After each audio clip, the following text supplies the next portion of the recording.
नमस्ते दोस्तों, welcome back to your channel global out. Recently Israel में एक इंसेंट प्रोटेस्ट देखने के लिए मिल रहा है, तो डिस्कस करते हैं आज हम लोग किसी टॉपिक पे। लेकिन उससे पहले चैनल पे आया है तो kindly like, share and subscribe your own channel global out. Israel में जो प्रोटेस्ट हो रहा है वो स्टार्ट हुआ है जनवरी में, लेकिन तब ये प्रोटेस्ट इतना ज्यादा सीवियर नहीं था। हाल ही में ये प्रोटेस्ट बहुत ज्यादा बढ़ गया है।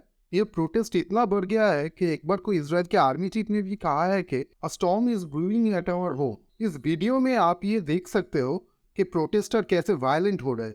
और ये कोई प्रोटेस्ट ऐसा नहीं है कि जहाँ पे इसराइल और पैलेस्टाइन के बीच कोई इशू फिर से रेज हो गया है और उसको लेके प्रोटेस्ट हो रहा है, ऐसा कुछ भी नहीं है। यहाँ पे जो ये प्रोटेस्ट हो रहा है, ये हो रहा है इसराइल के प्राइम मिनिस्टर बेंजामिन नेतन्याहू के एक डिसीजन को लेकर। और इस प्रोटेस्ट का इंटेंसिटी इतना ज्यादा है कि एक बार को पूरा इसराइल शटडाउन हो गया था। यहाँ तक कि इसराइल के जितना भी एम्बेसी है अराउंड द वर्ल्ड वो भी शटडाउन हो गए थे। इसराइल एम्बेसी इन इंडिया भी शटडाउन था। नाउ द क्वेश्चन इज के नेतन्याहू ने ऐसा क्या कर दिया। वैसे नेतन्याहू एक बहुत ही पॉपुलर लीडर है इसराइल के। देखिए, लीडर जैसा भी हो पर वो लॉ के ऊपर तो नहीं है। No one can above the law. Democracy में अगर हम देखें तो नॉर्मली 4 पिलर होता है, जिसमें से 3 पिलर के बारे में आज हम लोग बात करेंगे। पहला होता है लेजिस्लेटिव, दूसरा है एग्जीक्यूटिव और तीसरा है जुडिशियल। लेजिस्लेटिव वो होता है जो कानून को बनाता है।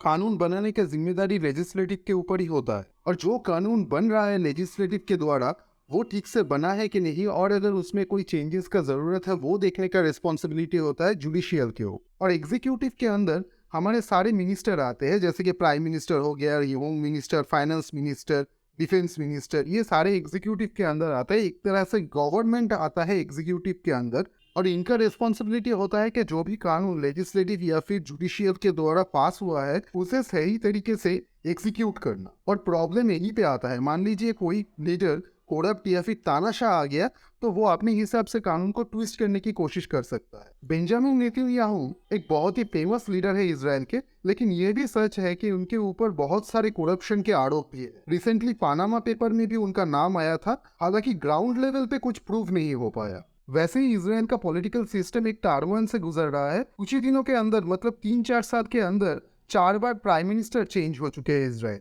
देखिए, इसराइल के पॉलिटिकल सिस्टम में जो उनका पार्लियामेंट है, जिसे नेसेट बोला जाता है, वहां पे खाली 120 सीट्स ही है। तो इतने कम सीटों के अंदर में भी कोई एक पॉलिटिकल पार्टी मेजोरिटी के साथ गवर्नमेंट बिल्ड नहीं कर पाए। बेंजामिन नेतन्याहू का जो पार्टी है, लिकुड पार्टी, वो भी खाली 30 सीट से ही अवेलेबल है। तो एक तरह से वहां पे कोalition गवर्नमेंट ही वो चला रहा है। और लीडर कितना भी पॉपुलर हो, अगर उसके ऊपर कोई करप्शन का आरोप है तो जुडिशियल सिस्टम को ज्यादा ही विजिलेंस होता है उसके ऊपर। नाउ नेतन्याहू जुडिशियल सिस्टम की पावर को कम करके अपने अंडर लेके आना चाहते थे। एक तरह से नेतन्याहू आप कोई भी कानून बना सकता था इसराइल। और साथ ही साथ जो जज चुनने का प्रोसीड्योर है इसराइल में, वो बहुत ही एक इंडिपेंडेंट प्रोसीड्योर है और उसे भी वो अपने अंडर लेके आने की कोशिश कर रहे थे। हालांकि नेतन्याहू ने ये बोला है कि ये सारा कंट्रोल वो अपने अंडर लेके आने की कोशिश नहीं कर रहे थे।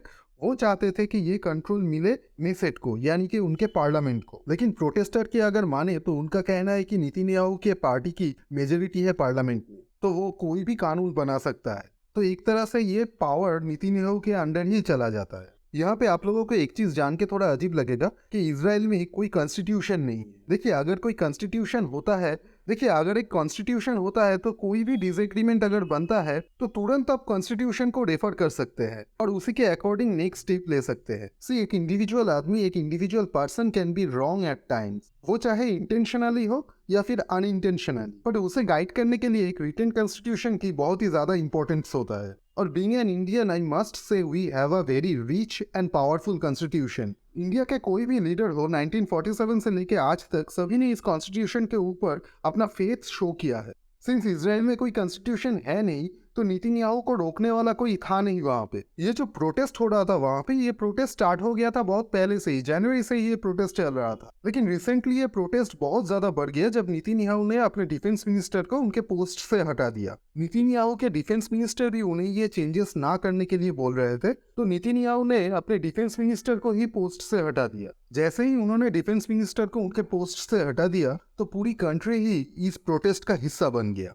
और इस प्रोटेस्ट का इंटेंसिटी इतना ज्यादा हो गया कि एक बार को नेतन्याहू को भी झुकना पड़ा और जो जुडिशियल रिफॉर्म का बात चल रहा था इजराइल में उसे भी बंद कर दिया गया। अभी ये पॉसिबल है कि ये डिसीजन के बाद इजराइल में प्रोटेस्ट थोड़ा सा कम हो जाए, लेकिन ये एक रेफरेंस पॉइंट बन सकता है बाकी सारे देशों के लिए। कल को अगर किसी भी देश में ऐसा कोई डिसीजन लिया जाए तो जनता की प्रोटेस्ट का सामना करना पड़ सकता है उन्हें भी। आप लोग क्या सोचते हैं इस बारे में? आपका क्या थॉट्स है? शेयर कीजिए मुझे कमेंट सेक्शन में। वीडियो अगर इन्फॉर्मेटिव लगा हो तो लाइक शेयर एंड चैनल को सब्सक्राइब जरूर कीजिएगा। मिलते हैं हम लोग नेक्स्ट वीडियो में।